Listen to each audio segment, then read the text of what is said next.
Imagine having to spend 50 years of your life in prison under unconstitutional laws for a crime you didn't even commit. If this were ever to happen to you, it is extremely important to be aware of the cruel behaviors acted upon in these various prison systems. I'm qualified to speak about this because it doesn't just relate to me, but every single one of you.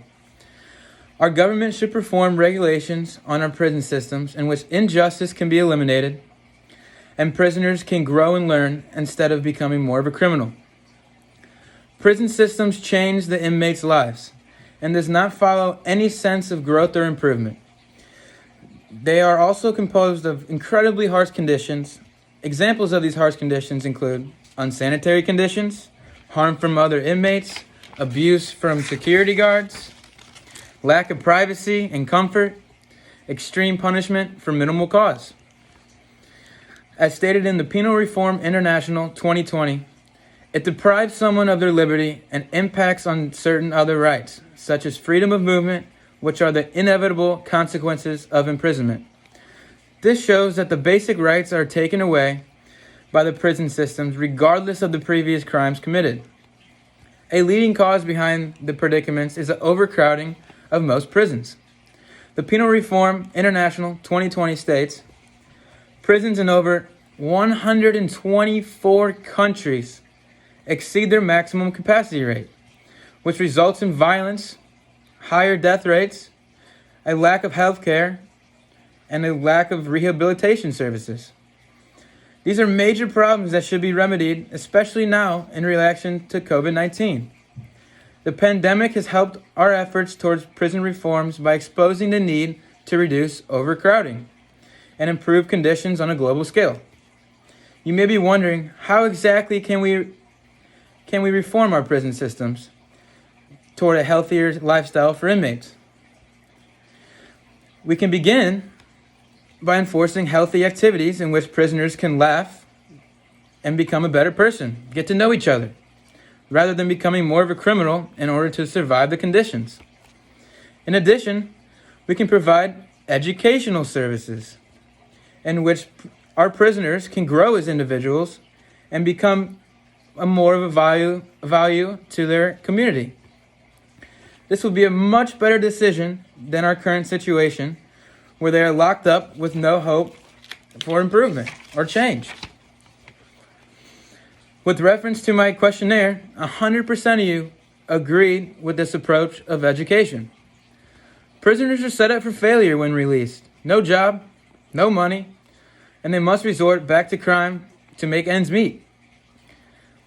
If we could simply provide a source of education, our prisoners can change their behavior for the better.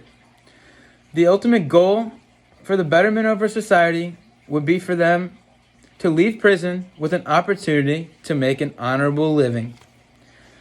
Now that we have addressed the environment and the potential goals of imprisonment, it is important to discuss wrongful convictions. It's extremely sad, very sad, that we have such a high number of wrongful convictions.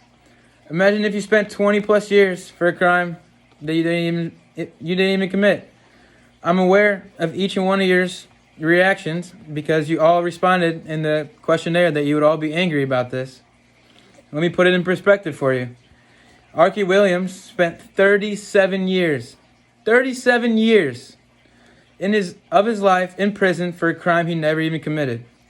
This is heart-wrenching, as it is the taking of an innocent life. The 2018 Los Angeles Times stated, the rate of wrongful convictions in the United States is estimated to be somewhere between 2% and 10%. This equates to between 46 to 230,000 people being incarcerated. And once an innocent person is convicted of a crime, it is basically impossible for them to get out of it. Reasons for this include poor police work, bad lawyering, false confessions, faulty eyewitness, and jailhouse snitches. Additionally, provided by the 2018 Survival Guide to Prison Film, informs us that we have no checks and balances, no oversight of prosecutors, and authority gets immunity instead of being held accountable for their mistakes. It's just wrong. In order to reduce Yet better yet, rid of wrongful convictions, we must take this issue seriously and allot money and task forces to fix these problems. Prisoners are incarcerated for various reasons and thus should be attended to differently. For example, violent offenders should be kept separate and have more restriction placed upon them due to the violations they put on others. In contrast, those prisoners who made misjudgments, such as drug use, should be allowed rehabilitation services.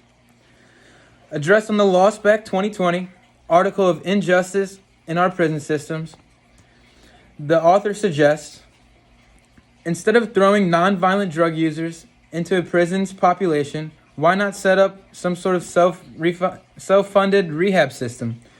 The addicts would go there first as patients and receive some sort of treatment for their illness. And then after recovery time, they would become supporters of other addicts. This program would help both the offender as well as others improve and live healthier lifestyles. Simple as that. We need to allow for growth and not diminish. The point of prison is to remove liberties, not inflict more harm. Instead of damning our criminals, give them a second chance in which they can grow and adapt a healthy, lawful lifestyle in which they can thrive. Our government should perform regulations on our prison systems in which injustice can be eliminated and prisoners can grow and learn instead of becoming more of a criminal. In order to bring growth to our world and truth and justice, we must activate reforms. Ask yourself, would you like to experience the art of being wrongfully convicted and the harsh, unconstitutional conditions that follow? I don't think so.